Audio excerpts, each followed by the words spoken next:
It is very, very simple to use. You just switch it on, and because neither of us are sex offenders, then it makes absolutely nothing. You just put it on, you put it nearby.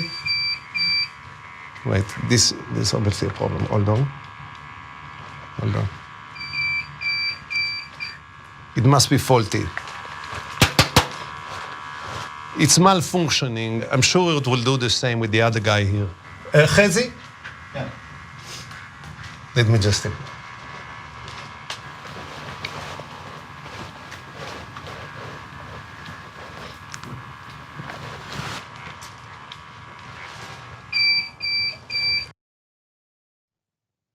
Roy Moore there, appearing unknowingly on Sacha Baron Cohen's this Who is America show back in 2018, which is on Showtime, with that potentially problematic character that he played. But still, as he was there doing this pedophile sweep with a wand, Roy Moore was caught up looking pretty bad. So because of that, he decided to sue Showtime and Sacha Baron Cohen for $95 million in a defamation lawsuit, but he's lost that as well. So let's go to details of what happened here. Because on Thursday, Baron Cohen defeated that $95 million defamation lawsuit brought on by Moore, who said he was tricked into a television appearance that lampooned sexual misconduct accusations against him.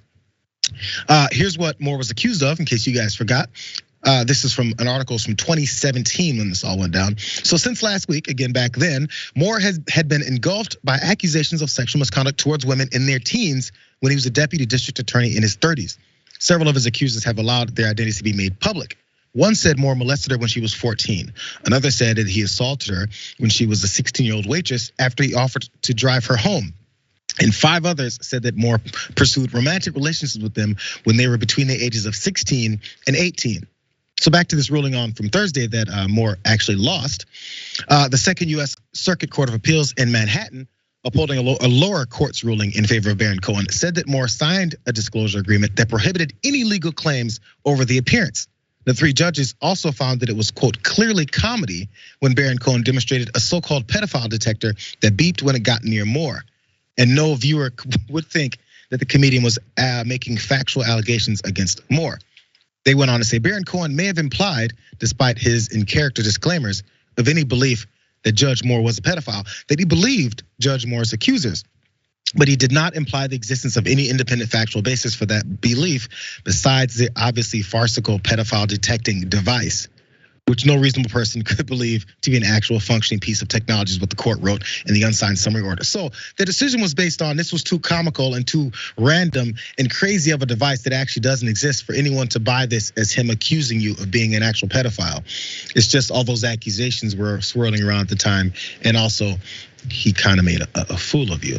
So Roy Moore and his wife are the ones that called that disclosure agreement unenforceable. They knew they had signed it, but they still said it shouldn't be put admissible in this particular instance. So he and Kayla, his wife, they sued. They argued that the segment defamed Moore and caused them emotional distress. The couple claimed that the waiver Moore signed was unenforceable because it was obtained under false representation. The appellate court noted that it was indeed a ruse that got Moore to appear on the show, but Moore signed a binding release waiving all legal claims. And that's just the way these things work. What are your thoughts, Jessica?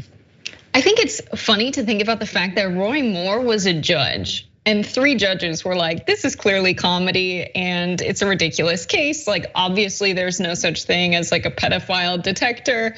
I think it's hilarious that he's being embarrassed because as a former judge, you should know you have no case here. You're not getting accusations of sexual misconduct because Sacha Baron Cohen held up, a fake pedophile detecting device. That's just not reality.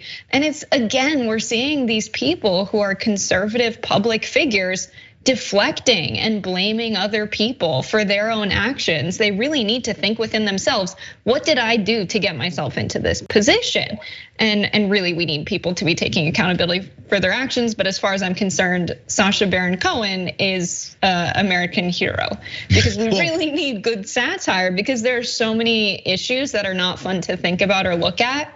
But when you make them funny and you kind of hold up this mirror that is satire and you're like, look at what is going on in our society, you help people see things that they probably wouldn't see in their day-to-day lives, like what Roy Moore is really up to. And it's why I'm not sure how he still pulls these things off. It happened to Rudy Giuliani with that last film he made when he had him in the bedroom and they rushed in. And Rudy Giuliani's still talking about that angrily. Again, you're right, because many people don't know or pay attention to the depths of the things that these people in positions of power actually pull off. And we just move on and say, oh, well, it's just Roy Moore. No, it's not just Roy Moore, because we're always talking in politics about predators, we'll put it that way. And he's been accused of some horrible things. And yeah, he lost his bid to try and become a senator and all that. Sure. So it worked out for him. Maybe that's why he's so upset.